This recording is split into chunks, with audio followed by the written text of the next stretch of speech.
The stars looked different through a cracked view screen. Captain Ha-Un Park watched them blur and spin as her small reconnaissance ship tumbled through space. Alarms screaming in her ears.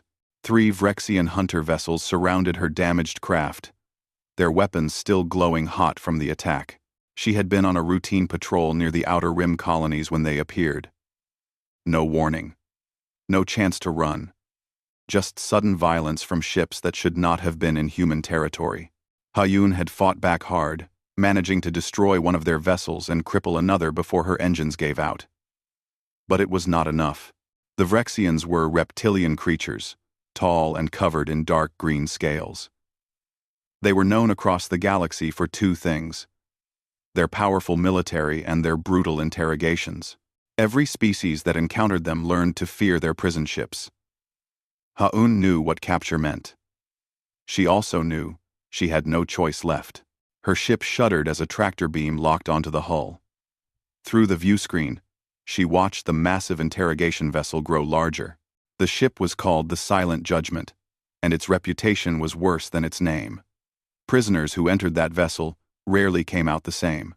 Many did not come out at all. Ha-Un took a deep breath and began destroying her ship's computer core.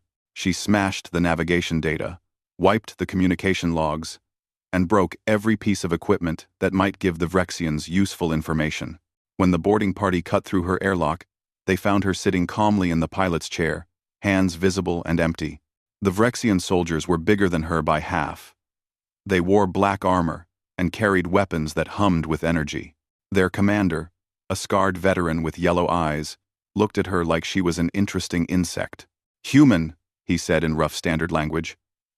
"You destroyed one of our ships. Killed 17 warriors. 18, Ha-Un corrected. One of your pilots ejected into a debris field. That counts." The commander hit her hard across the face. Ha-Un's head snapped to the side, but she did not cry out. She tasted blood and smiled. The commander seemed surprised by this reaction. They dragged her from her ship and through the corridors of the Silent Judgment. Ha-Un memorized every turn, every door, every guard station they passed. Training never stopped, even in capture, especially in capture. Her instructors had taught her that survival began with information. The Vrexians threw her into a containment cell. The door sealed with a hiss, leaving her in a room that was empty except for a metal bench. The walls were smooth and gray. The lighting was harsh and bright. Ha-Un knew this was intentional. Sensory manipulation was the first step in breaking a prisoner's will. She looked around the cell carefully, then dropped to the floor and began doing push-ups. Outside the cell, 2 Vrexian guards watched through the observation window. They exchanged confused looks. Most prisoners spent their first hours crying, screaming, or curled in a corner. This human was exercising. "Should we report this?" one guard asked. "Report what? That the prisoner is strange? They will learn that soon enough." Ha-Un counted her push-ups silently. 100. 200. Her muscles burned, but the pain felt good. It reminded her that her body still worked, that she was still alive. After push-ups came sit-ups, then squats, then a basic combat form practiced in the limited space. She moved through her routine mechanically, ignoring the watching guards. Hours passed. The lights in the cell never changed. That was another interrogation technique, removing the natural cycle of day and night to disorient prisoners. Ha-Un simply estimated the time based on her own tiredness. When she felt she had been awake for roughly 18 hours, she lay down on the metal bench and went to sleep. She dreamed of her squad. Lieutenant Jae-won Kim had been on a different patrol route when the Vrexians attacked. He was probably organizing a rescue operation right now. Knowing him, Jae-won never left anyone behind. None of her team did. Ha-Un just needed to survive long enough for them to find her. She woke to the sound of her cell door opening. 4 guards entered, weapons ready. Behind them stood a Vrexian who wore robes instead of armor. His scales were darker than the others, almost black, and his eyes held cruel intelligence. "I am Chief Interrogator Thalrek," he said. His standard language was perfect, with no accent. You have caused my empire significant damage, human. We will learn everything you know about your military's operations in this sector. Ha-Yun sat up slowly, keeping her hands visible. I am Captain Ha-Yun Park. Service number 73992. That is all I am required to tell you. Thalrek laughed. It was a cold sound, like rocks scraping together. Many prisoners say such things at first. They all talk eventually. Your species is weak, soft. You will break faster than most. You think humans are soft? Ha-Un asked. Then, you have not been paying attention to the war. The war between humans and Vrexians had been going on for 3 years. It started over a colony dispute and grew into something larger. The Vrexians expected an easy victory over the younger species. They were still waiting for that victory. Thalrek's expression hardened. Bring her to interrogation room 7. We will begin immediately. The guards grabbed Ha-Un roughly, pulling her to her feet. She did not resist. There was no point in wasting energy on a fight she could not win. Instead, she continued memorizing the ship's layout as they walked. 3 turns left, 2 turns right, past a weapons locker, down a lift to a lower deck. The interrogation room was large and cold. In the center stood a chair made of metal, covered in straps and strange devices. Machines lined the walls, their purposes unclear, but obviously unpleasant. Ha-Un recognized some of the equipment from intelligence briefings: neural scanners, pain inductors, memory extraction tools. They strapped her into the chair. The metal was ice cold against her skin. Thalrek circled her slowly, examining her like a doctor examines a patient. Your file says you are special forces, he said. That means you have received resistance training. This is good. I enjoy a challenge. It makes the breaking more satisfying. Ha-Yun said nothing.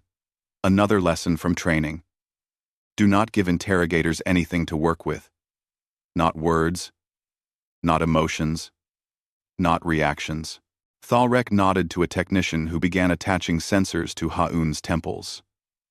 We will start with something simple. A basic neural scan to map your brain patterns. This will hurt, but not permanently. The permanent pain comes later. The machine powered up with a low hum. Ha-Un could feel electricity building in the sensors. She took a deep breath and focused her mind the way she had been taught. Meditation techniques. Mental walls. Compartmentalization of thought and memory. Begin, Thalrek ordered.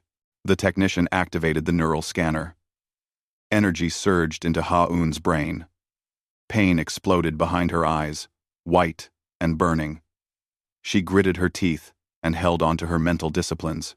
The pain was bad, but she had experienced worse during training. Then something unexpected happened. The machine made a strange sound, like metal tearing. Sparks flew from the control panel. The technician jumped back in alarm as the neural scanner began to shake violently.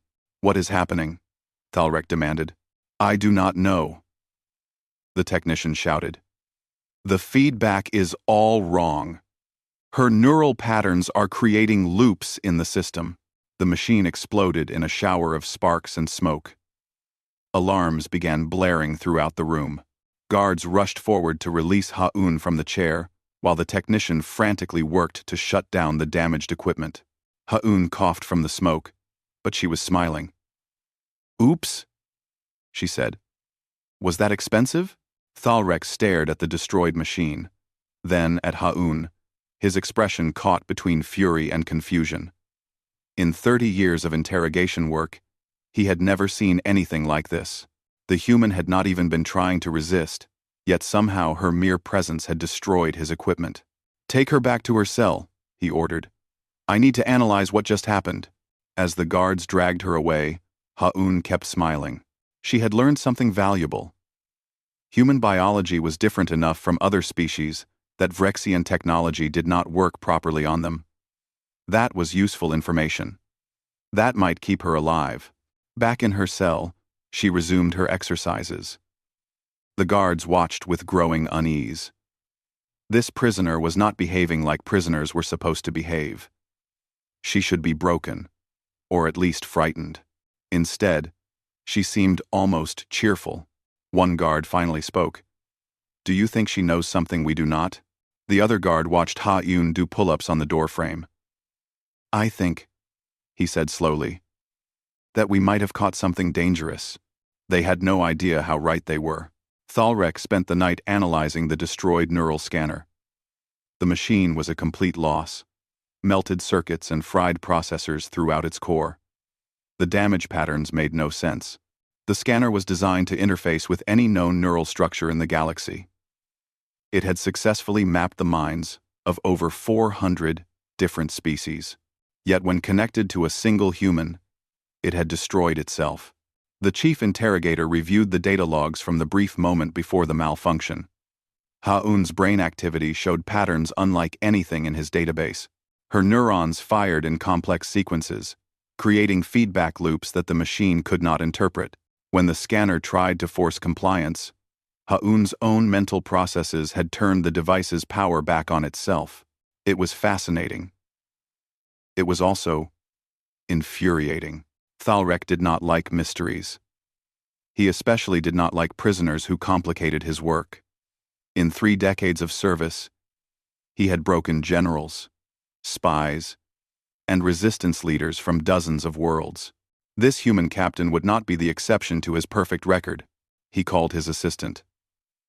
"Bring the human to primary interrogation. I will handle this, personally." When the guards retrieved Ha-Eun from her cell, she was in the middle of reciting something in her native language. The words had rhythm and melody, like a song. One guard recognized it as a cultural practice from her homeworld. Humans sang to maintain morale and focus. The Vrexian military had tried to understand this behavior, but found it illogical. Why would making noise improve combat effectiveness? They brought her to a different interrogation room, larger than the first. This chamber held more advanced equipment. Thalrek stood waiting, his dark scales gleaming under the harsh lights. "Captain Park," he said formally, "you destroyed valuable equipment yesterday. That machine cost more than your entire ship." Ha-Eun shrugged as well as she could with her hands bound. "Send me a bill." I reviewed the malfunction data. Your neural structure is highly unusual. The scanner could not establish a stable connection. This is why you experienced pain, and why the machine failed. So your torture device could not torture me properly. Tragic. Thalrek's tail twitched with irritation. I am trying to explain that the failure was not your doing.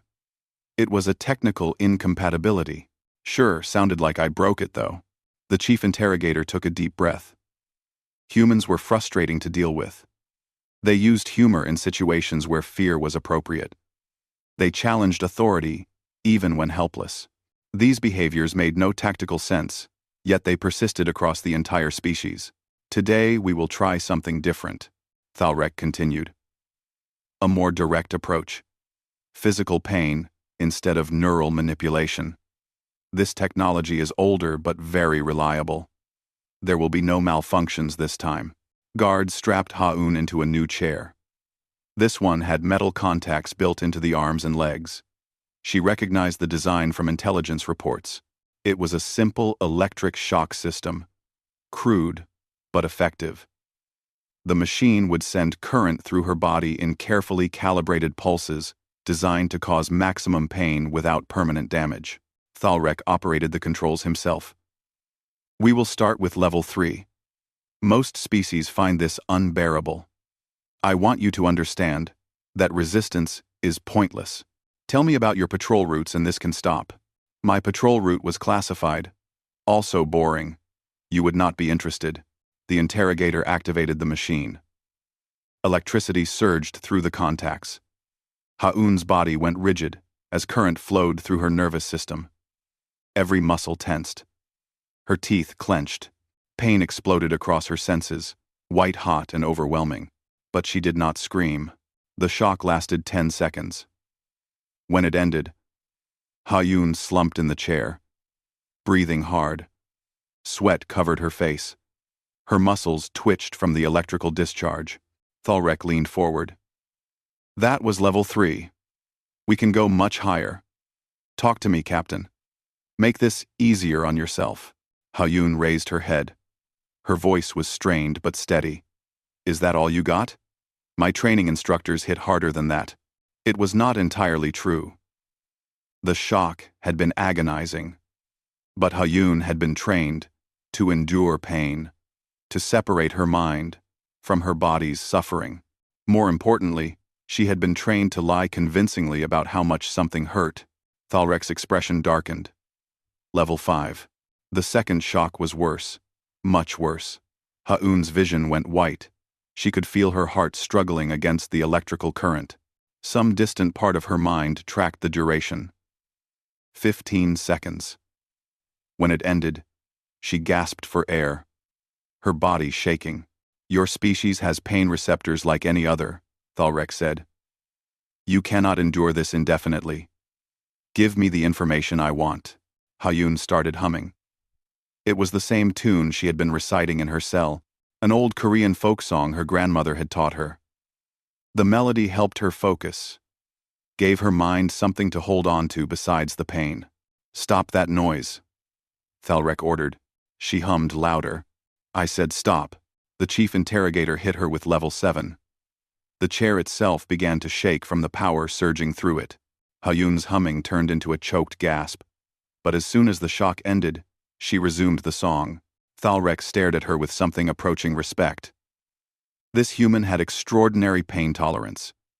He had seen hardened warriors break under level 5. She had endured level 7 and immediately went back to her irritating song. You are well trained, he admitted. But training has limits.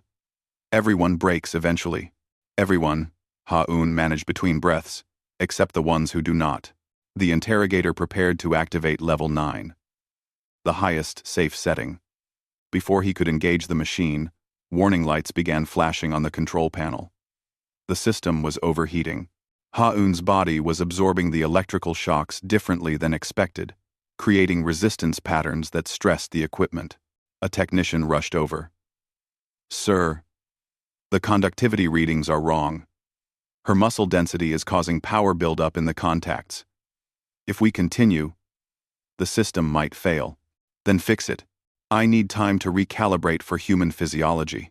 Thalrek slammed his fist on the console. Another delay. Another complication. This human was proving far more difficult than anticipated. He decided to try psychological pressure instead. Do you know what happens to prisoners who refuse to cooperate? We have methods that leave no marks. We can keep you alive and in pain for years. Your military will never find you. You will die in this cell, forgotten and alone. Ha-Yun met his eyes. My team never forgets. Lieutenant Jae-won Kim is probably tracking your ship right now. Sergeant Da-eun Cho is planning the breach. Corporal Min Soo-yoon is checking weapons. They are coming for me. They will fail. This ship has defenses that would destroy a fleet. They will come anyway. That is what humans do. We do not leave people behind. There was absolute certainty in her voice. Thalrek found it unnerving. Most prisoners lost hope quickly when separated from their units. This human spoke of rescue like it was a guaranteed fact, not a desperate wish. Your faith in your comrades is admirable but misplaced, he said. Even if they found this ship, they could not reach you.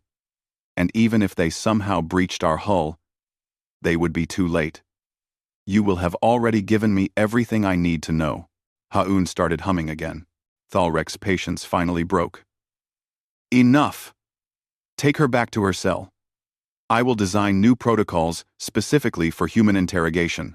This primitive approach is clearly insufficient. As guards released her from the chair, Ha-Yun's legs almost gave out.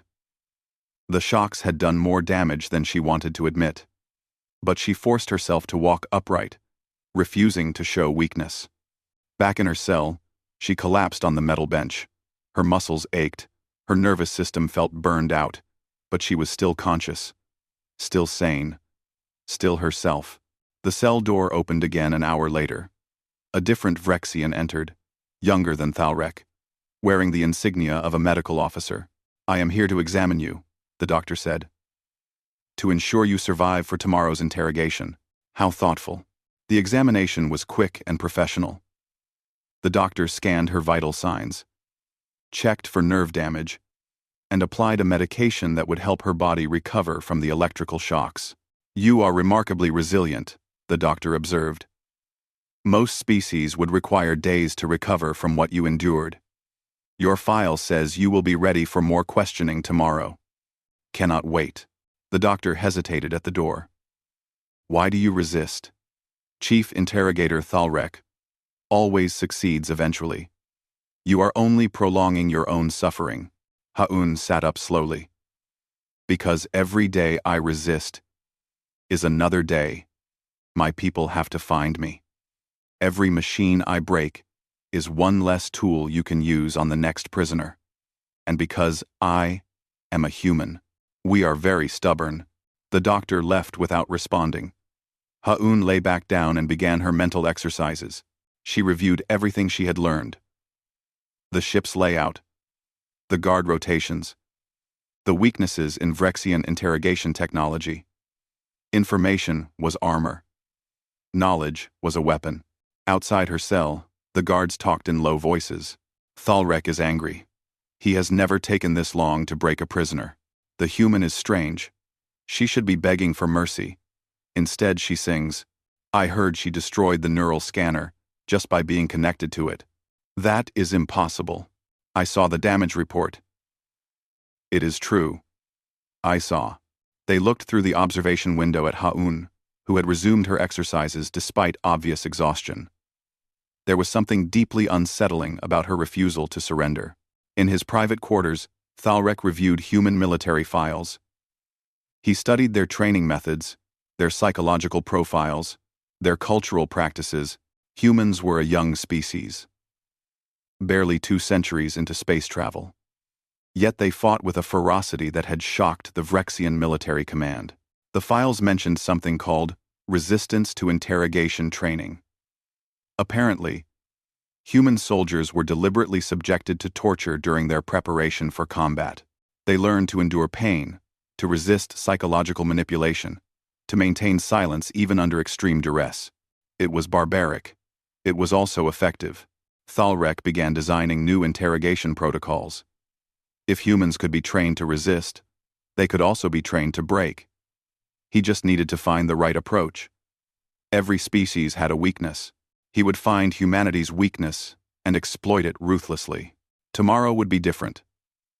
Tomorrow he would bring in Commander Zethus, a specialist who had broken prisoners that Thalrek himself could not crack.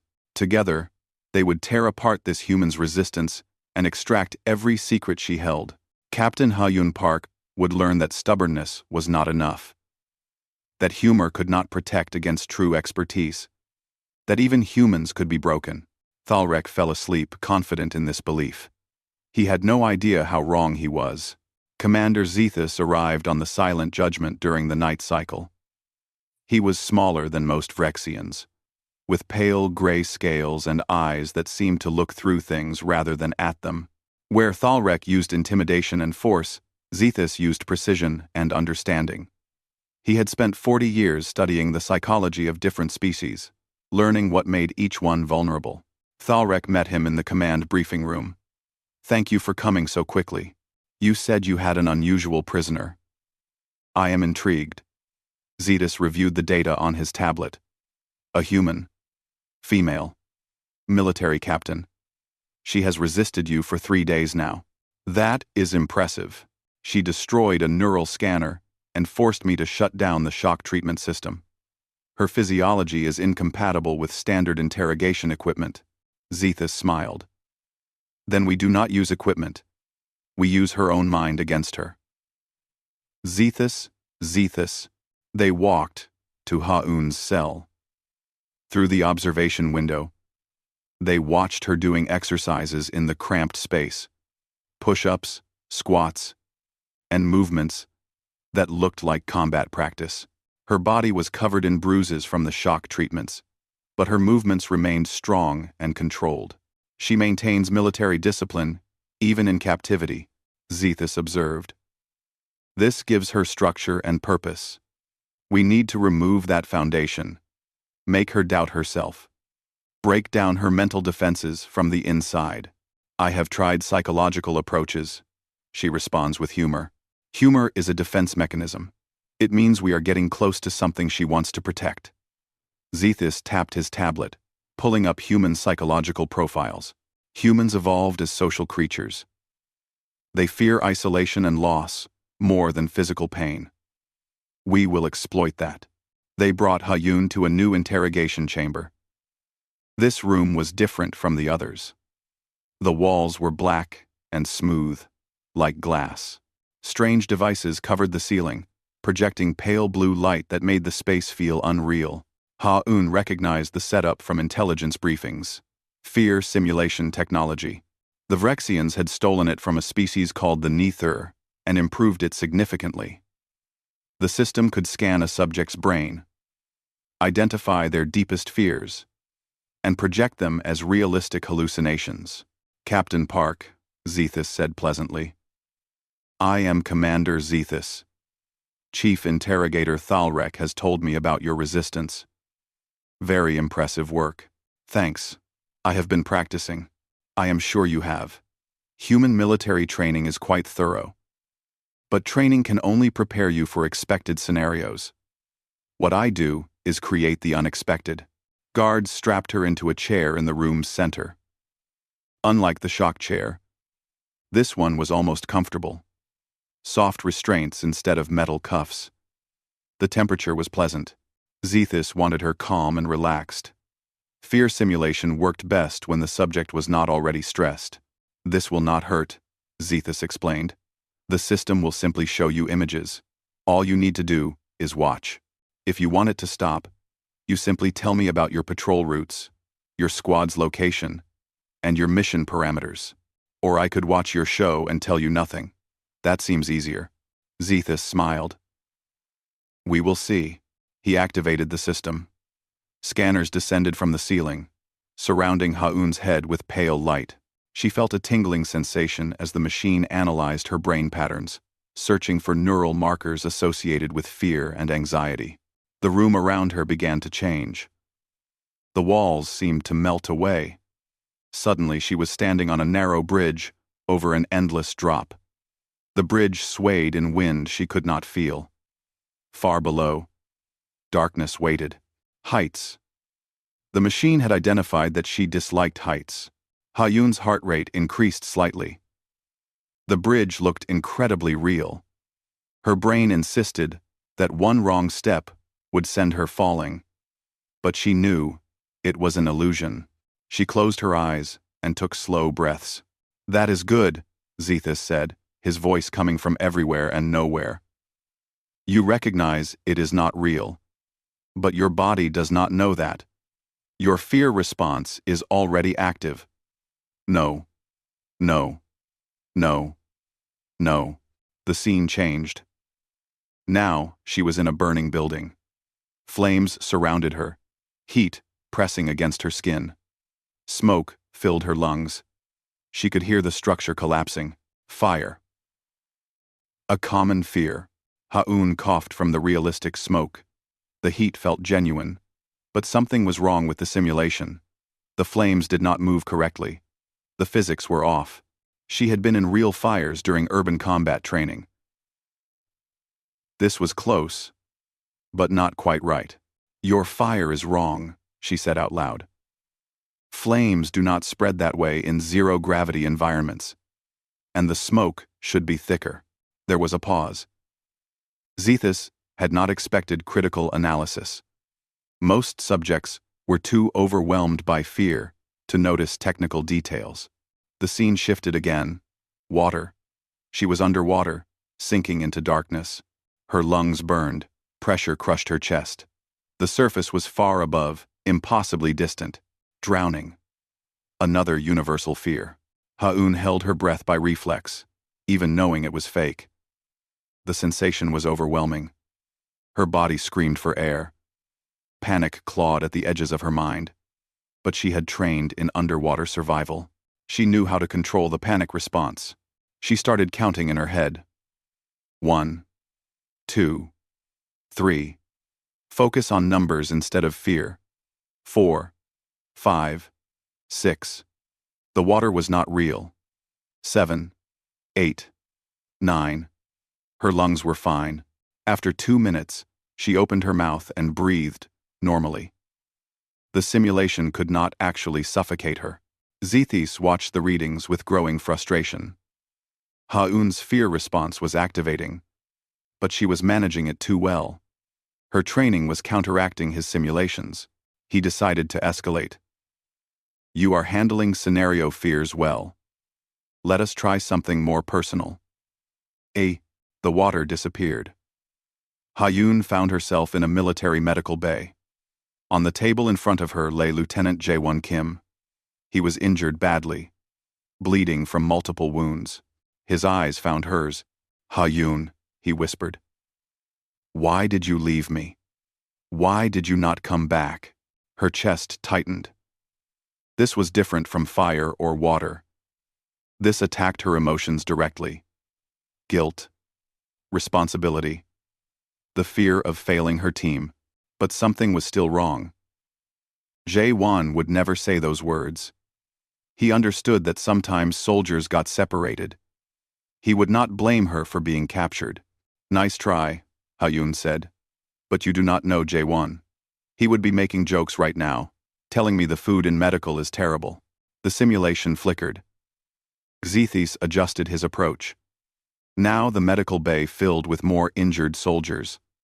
All of them were from Ha-Un's unit. All of them looked at her with accusation. That, Rouncer. That. Win today. You let us down, Captain. We trusted you. This is your fault. Ha-Un felt anger rising. Not fear, but rage at this cheap manipulation. You are using my team against me? That is your big strategy? She started talking to the simulations. Hey. Ghost version of Corporal Min-soo. The real you would punch someone for faking your death. And fake Da-un over there, the real sergeant would be furious about this psychological warfare nonsense. Zethys was baffled. Subjects were not supposed to interact with the simulations conversationally. They were supposed to break down, to surrender to the manufactured guilt and fear. He tried a different approach. The scene changed to show Ha-Un's home planet. Cities burning. People dying. A voice echoed through the simulation. This is what happens because you failed. Because you would not talk. Oh, please, Ha-Un said. You are showing me the future now? Can you show me lottery numbers while you are at it? The commander's frustration grew. He cycled through different scenarios. Loss, death, failure, isolation. Each one was carefully crafted to exploit human psychology. Each one was based on decades of research into what broke other species. Ha-Un critiqued every single simulation. That explosion would not make that sound in space. Human blood does not look like that. You got my mother's face wrong. Also, she would never say that. She is tougher than I am. After 2 hours, warning lights began flashing on Zethys's control panel. The fear simulation system was overheating. It was designed to run for maybe 30 minutes before the subject broke. Ha-Un had been actively engaging with it for 2 hours, treating it like entertainment instead of torture. The system's processors could not handle her constant analysis and interaction. The software was trying to adjust to her responses, but every adjustment just gave her more things to criticize. The feedback loop was creating computational strain. Then Ha-Un did something completely unexpected. She started talking to death itself. The simulation had manifested the concept of death as a dark figure. It was supposed to be terrifying and absolute. Instead, Ha-Un waved at it. Hey, Death, we have met before. Did I tell you about the time I flatlined for 3 minutes during advanced survival training? Yeah. The instructors pushed too hard. They brought me back. Obviously. It was actually kind of peaceful. The simulation tried to make death more frightening. Ha-Un just kept talking. You know what I learned from that experience? Dying is not as scary as people think. It is the living that is hard. So you showing me death does not really bother me. The system crashed. Every screen in the interrogation chamber went dark. Sparks flew from the ceiling projectors.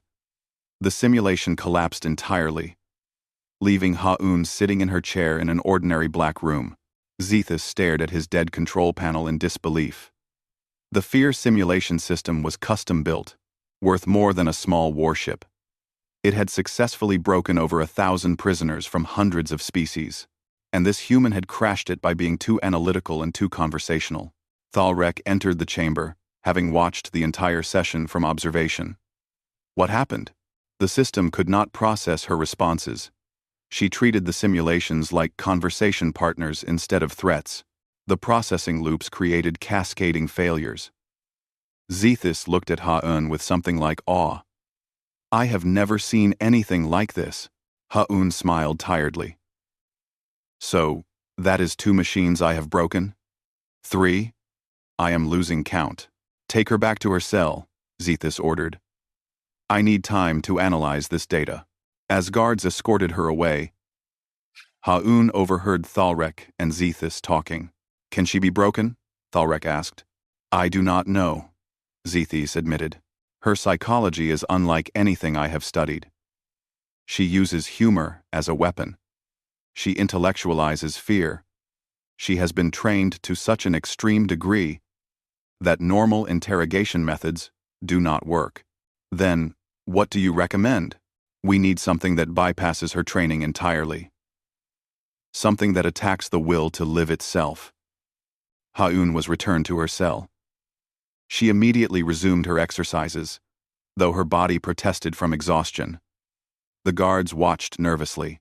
This prisoner had now destroyed 3 separate interrogation systems. Ship's engineering was starting to complain about the equipment losses. One guard spoke quietly to another. Maybe we should just space her, before she breaks anything else. Thalrek would never allow it. His pride is involved now. They did not know that Ha-Un could hear them through the door. She smiled. Pride was a weakness, and weaknesses could be exploited. She had survived 3 days of interrogation. She had broken their best equipment and frustrated their best interrogators. But she knew the worst was still coming. They would bring out something truly dangerous next. Something designed specifically to break unbreakable prisoners. Ha-Un thought about her team. Jaewon would be working on the rescue. Da-Un would be planning the tactical approach. Minsu would be preparing equipment. They were coming. She just needed to survive long enough. She lay down and closed her eyes. Tomorrow would be harder. Tomorrow would be when they stopped treating her like a normal prisoner and started treating her like a real threat. She could hardly wait. The Oblivion Chamber was located in the deepest part of the Silent Judgment. It was a place that even most crew members feared. The technology inside was ancient, recovered from a dead civilization that had perfected the art of psychological destruction. The Vrexians had spent decades learning to use it safely.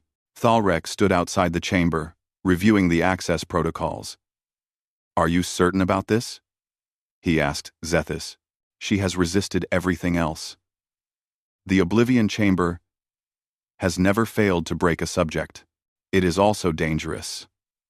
If we miscalculate, we could destroy her mind completely. She would be useless for interrogation. Zethus looked at the sealed door. After what I witnessed yesterday, I believe her mind is stronger than you estimate. The chamber will not destroy her. It will simply remove her will to resist. Inside her cell, Ha-Un was doing pull-ups when the guards came. She had been imprisoned for 6 days now. Her body was bruised and tired, but her mind remained sharp. She dropped from the doorframe and faced them calmly. Another interrogation already? You guys are persistent. The guards said nothing. Their body language was different today. They seemed nervous, almost reluctant. One of them looked at her with something that might have been pity. They led her down corridors she had not seen before. The ship's design changed as they descended. The walls became older, darker. The air felt heavier. They were entering a section of the vessel that was used rarely and feared often. The Oblivion Chamber's door was massive, made of metal that seemed to absorb light. Warnings were posted in multiple languages. Thalrek and Zethys waited outside. "Captain Park," Thalrek said formally, "you have destroyed valuable equipment and wasted significant time. I am done being patient with you. What lies beyond this door will break your resistance. I promise you that." Hayun looked at the door. "Sounds dramatic. Is there a monster in there? Because I should tell you. I have killed monsters before. There are no monsters. Only darkness and truth. The chamber will strip away everything you use to protect yourself.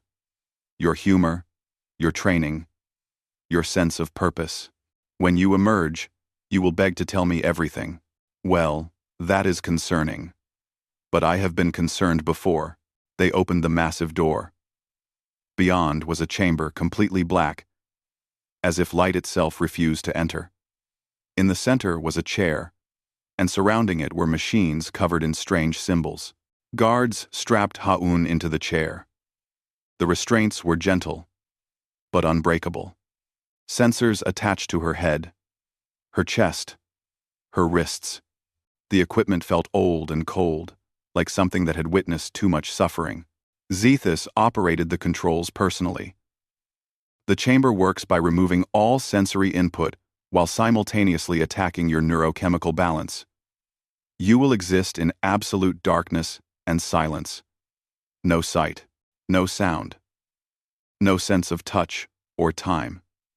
Meanwhile, the system will manipulate your brain chemistry to induce despair. That sounds unpleasant. It is worse than unpleasant. It removes your will to exist. Most subjects beg for death after 1 hour. You will be inside for 6 hours. Ha-Yun took a deep breath. This was genuinely dangerous. Sensory deprivation combined with chemical manipulation could break anyone. But she had one advantage. She knew it was coming. She could prepare mentally. "See you in 6 hours," she said. Zethys activated the chamber. The door sealed with a sound like a tomb closing. All light vanished instantly. Sound disappeared completely. Hayun could not even hear her own breathing. The sensors activated, numbing her sense of touch. Within seconds, she existed in absolute nothingness. Then the chemicals began. Ha'un felt waves of despair washing over her mind. Artificial sadness, manufactured hopelessness. The chamber was flooding her brain with neurochemicals designed to destroy motivation and will. She felt herself sinking into darkness that was more than just the absence of light. Her training kicked in. She began counting. 1, 2, 3. Giving her mind structure to hold on to. 4, 5, 6. But the numbers started to feel meaningless. Why count? Why do anything? What was the point of resistance? No. Focus. Remember why you are here. Remember your mission. But what mission? The despair was so heavy. Everything seemed hopeless. She could not remember why anything mattered.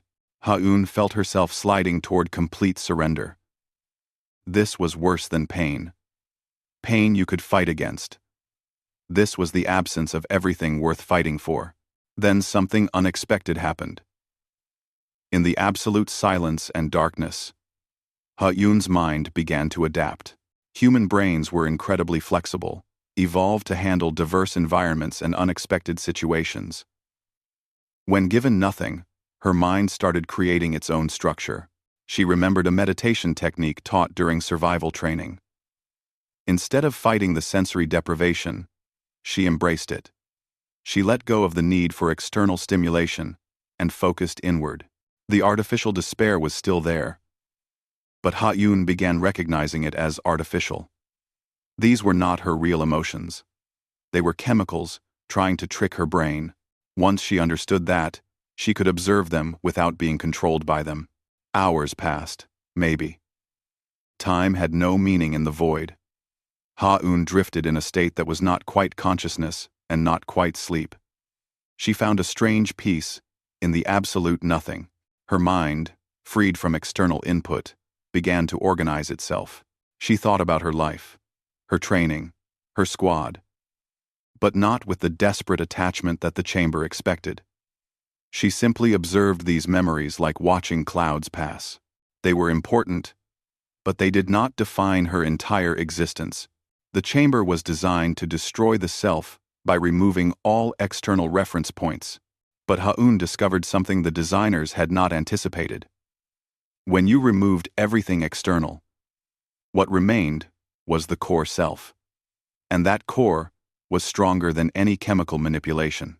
Outside the chamber, Thalrek and Zethys monitored the readouts nervously. "Her brain activity is abnormal," Zethys said. "She should be in complete psychological collapse by now." "What is she doing?" I think she is meditating. Her neural patterns suggest a deep meditative state."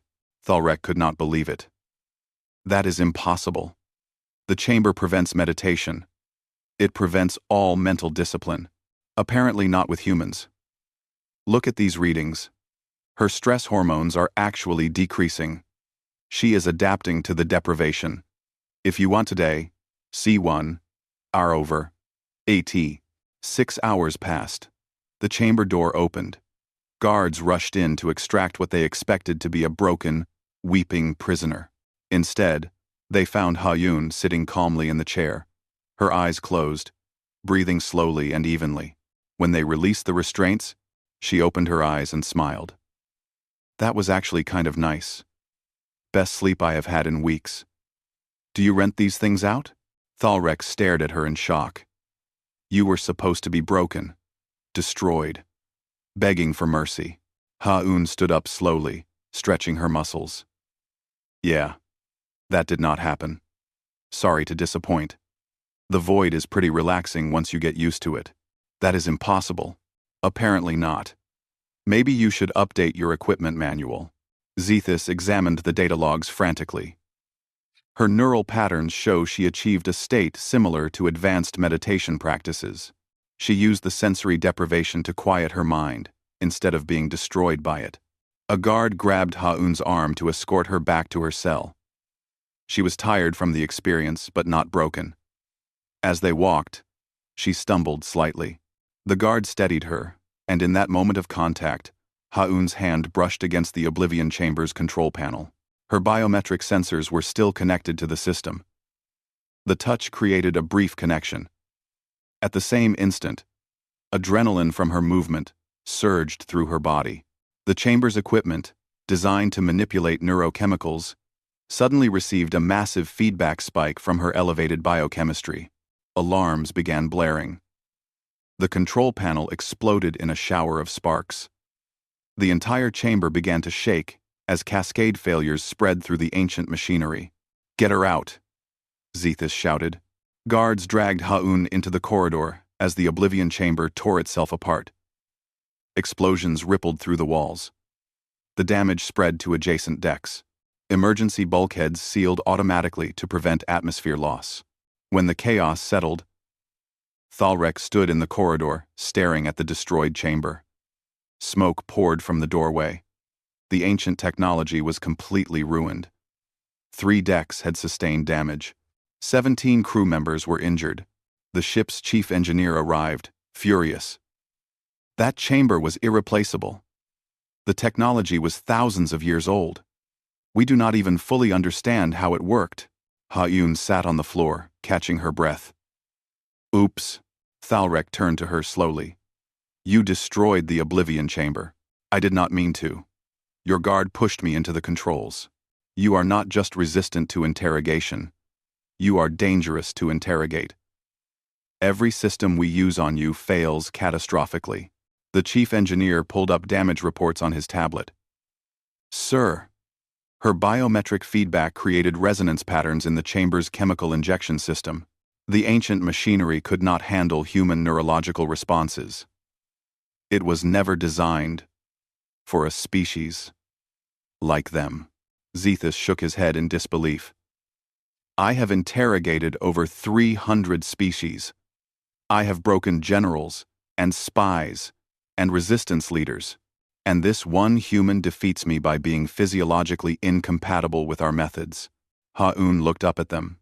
If it helps, I thought you guys tried really hard. You just have bad equipment. Take her back to her cell, Thalrek ordered. And post extra guards. I do not want her near any more of our systems. As they led her away, Thalrek and Zethys remained in the corridor, surrounded by smoke and sparks. What do we do now? Zethys asked. I do not know. She has resisted everything. She has destroyed equipment worth more than some planets. At this point, interrogating her costs us more than any information she might have. So we admit defeat? Thalrek's pride would not allow that. No. We execute her. If we cannot break her, she has no value as a prisoner. Zethys nodded slowly. When? Tomorrow. Quietly. Before she breaks anything else. Quote, they did not know that Ha-Un had been counting guard rotations, learning the ship's patterns, observing weaknesses, and they definitely did not know that human special forces teams were very, very good at finding their lost soldiers. In her cell, Ha-Un resumed her exercises. Her body ached. Her mind was tired from the Oblivion Chamber's assault. But she was still alive, still sane, still herself. She had survived 1 week of interrogation. She had broken their best equipment and resisted their best interrogators. Now, she just needed to survive long enough for rescue to arrive. Or, if rescue took too long, she would have to escape on her own. She had been working on the cell door lock for 3 days now, using a piece of metal she had pried from the bench. The guards had not noticed. They were too busy being afraid of what she might break next. Ha-Un smiled in the darkness. The Vrexians thought they were holding a prisoner. They had no idea they were containing a weapon that was almost ready to activate. 3 weeks. Ha-Un had been a prisoner aboard the Silent Judgment for 3 weeks. She knew the exact count because she had been marking time by guard rotations and meal deliveries. Every detail mattered. Every pattern was potentially useful. The Vrexians had stopped trying to interrogate her after the Oblivion Chamber incident. Instead, they simply kept her locked in her cell under heavy guard. The crew treated her containment area like a hazard zone. They had even posted warning signs. Approach with caution. Subject destroys equipment. Ha-Un found this amusing. She had become a legend among the ship's crew. Guards told stories about her in the mess hall. Some were true. She really had destroyed 4 major interrogation systems. Some were exaggerated. No, she had not killed 6 guards with her bare hands. She had only injured them when they tried to forcibly remove her from the exercise equipment.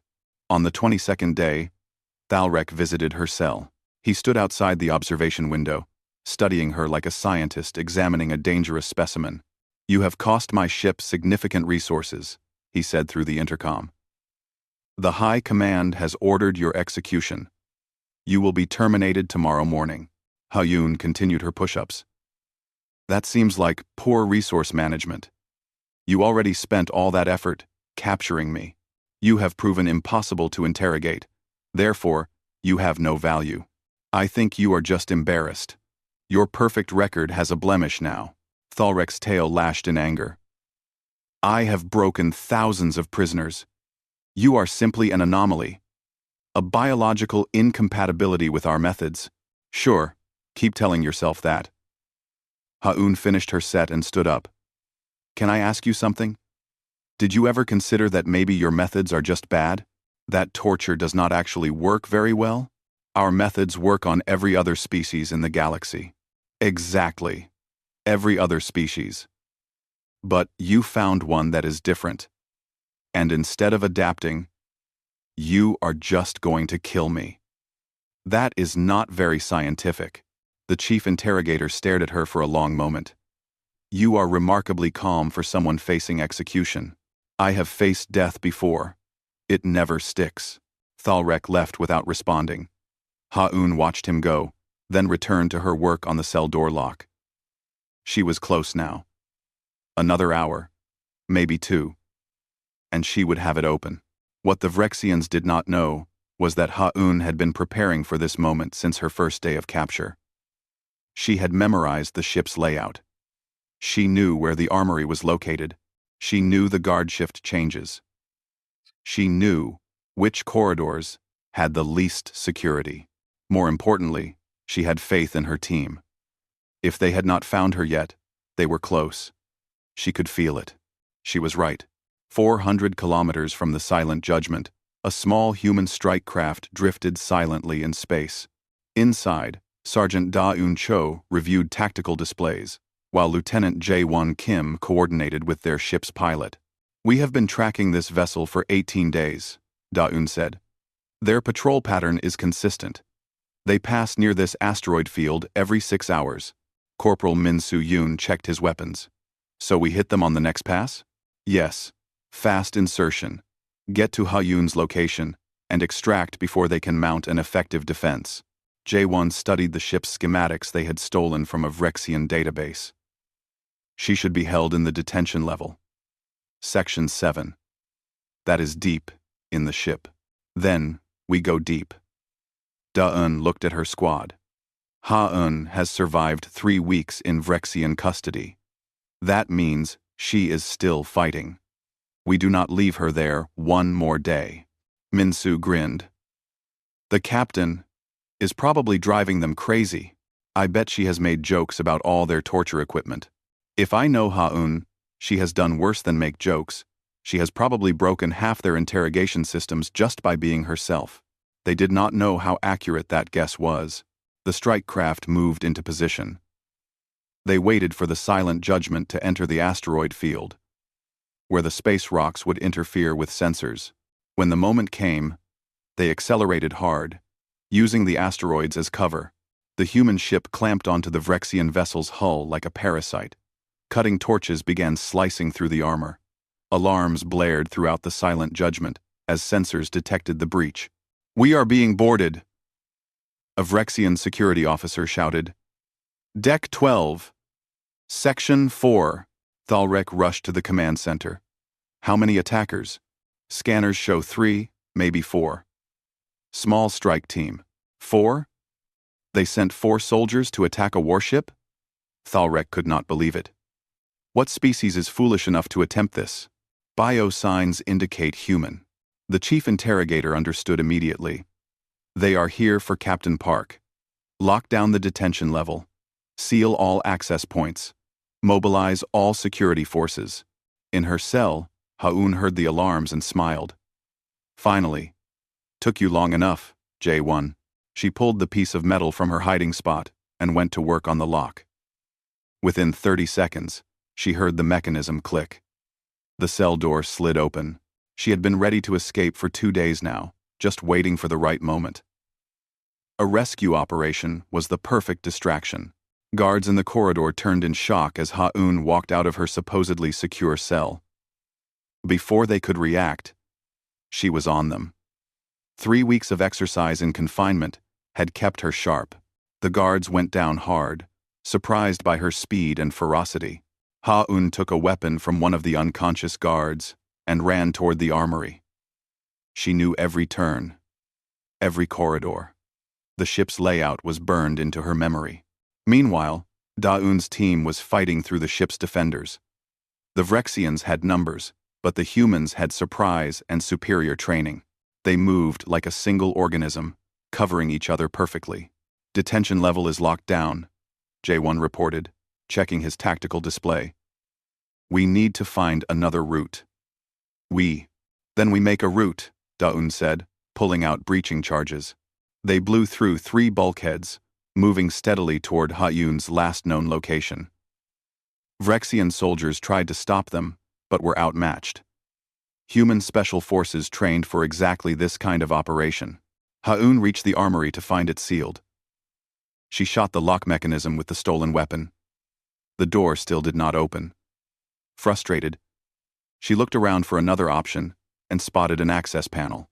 Within 2 minutes, she had rewired the panel and forced the door open. Inside the armory, were racks of Vrexian weapons and armor. Ha-Yun equipped herself properly for the first time in 3 weeks. Body armor. A proper rifle. Extra ammunition. Grenades. Now this feels right, she said to herself. She left the armory and ran directly into a squad of 6 Vrexian soldiers. They stared at her, shocked to see the prisoner fully armed and free. Ha-Yun did not hesitate. She opened fire, using the corridor's corners for cover. The Vrexians were tough, but she had been preparing for this fight mentally for 3 weeks. Every frustration, every mock interrogation, every destroyed machine had been building toward this moment. When the shooting stopped, all 6 Vrexians were down. Ha-Yun checked their equipment, took more ammunition, and kept moving. She headed toward the sounds of combat echoing through the ship. That would be her team. Thalrek watched security feeds in growing horror. The human prisoner was free, armed, and fighting her way through his ship. The rescue team was cutting through his defenses. This was becoming a disaster. "Send all available forces to intercept them," he ordered. "I want every soldier we have between them and the extraction point." His second-in-command hesitated. "Sir, the human prisoner has already killed 12 guards. She appears highly skilled in combat. She is 1 soldier. Stop her." But stopping Ha-Yun proved difficult. She knew the ship better than many crew members. She used that knowledge to ambush patrols, avoid large groups, and move efficiently toward her objective. When she finally linked up with her rescue team, it was during a firefight. Da-Yun's squad was pinned down by Vrexian forces in a main corridor. Ha-Yun came from behind the enemy position, attacking from their blind side. The Vrexians collapsed under the crossfire. When the shooting stopped, J1 looked up to see Ha-Yun standing there, covered in dust and bruises but grinning broadly. "Took you long enough," she said. "I was starting to think I would have to steal their whole ship." "Captain!" Min-Su rushed over. "Are you injured?" "Min. Calm. Are you injured?" "Nothing serious. 3 weeks of their hospitality. But I am fine." She looked at her squad. Good timing with the rescue. They were planning to execute me tomorrow. "Joe." Da-Yun checked her tactical display. "We need to move. They are gathering forces to cut off our retreat. Then let us not give them time to organize." Ha-Yun took point, leading them through the corridors she had memorized. "This way. The quickest route to your ship. This way. This way." They fought running battles through the silent judgment. Vrexian soldiers tried to stop them at every intersection, but the human team moved with practiced efficiency. They covered each other, communicated perfectly, and showed the kind of coordination that came from years of training together. Thalrek decided to confront them personally. He took a squad of his best soldiers and positioned himself between the humans and their extraction point. "You cannot escape," he said when they came into view. "Surrender now, and I promise, you will not be harmed." Ha-Yun stepped forward. "You promise we will not be harmed?" That is funny coming from the chief interrogator. "How many people have you harmed, Thalrek? You are 1 squad against an entire ship. You cannot win. We do not need to win. We just need to leave. And you cannot stop us." "Sen." Thalrek gave the signal. His soldiers opened fire. The corridor erupted in weapons discharge and explosions. But the humans had been ready. They used cover effectively, their return fire precise and devastating. Ha-Yun moved through the chaos with deadly efficiency. 3 weeks of captivity had not dulled her skills. If anything, the frustration and anger had sharpened her focus. She advanced on Thalrek's position systematically. When they met hand to hand, the chief interrogator realized his mistake. Ha-Yun had been trained in combat since childhood. She was faster than him, more skilled, and highly motivated. Within seconds, Thalrek was on the ground, disarmed, and defeated. Ha-Yun stood over him. "You wanted to know what breaks a human? Nothing you have got. But thanks for the workout. The 3 weeks of exercise kept me in good shape." She left him there and rejoined her squad. They reached the breach point, where their ship waited. Vrexian reinforcements were closing in from multiple directions. "Go, go, go!" Da'un shouted. They piled into the strike craft. The pilot detached from the Silent Judgment's hull and accelerated away at maximum speed.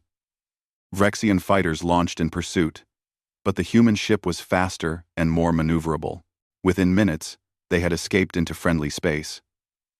The Vrexians could not follow without starting a larger conflict. In the strike craft's small crew compartment, Ha'un finally allowed herself to relax. J1 handed her water and ration bars. "Are you really okay?" he asked. 3 weeks in their custody. I am fine. Mostly. They tried really hard to break me. Had all kinds of fancy equipment. I broke most of it. You broke their interrogation equipment? 4 systems. Maybe 5 if you count the thing that exploded when I touched it accidentally. Minsu laughed. Only you could turn being a prisoner into destroying enemy assets. Their technology was not designed for humans. We are physiologically different. Every machine they used on me malfunctioned. Ha'un ate one of the ration bars. They were so frustrated.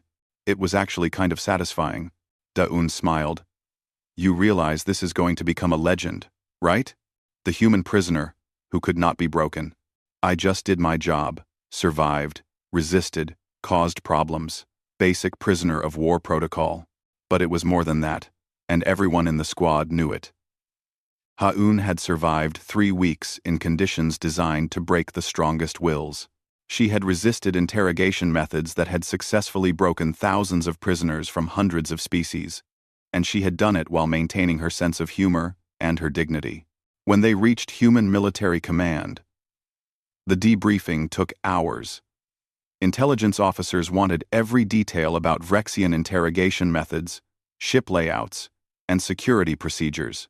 Ha'un provided comprehensive information, turning her captivity into valuable intelligence. One officer reviewed her report carefully.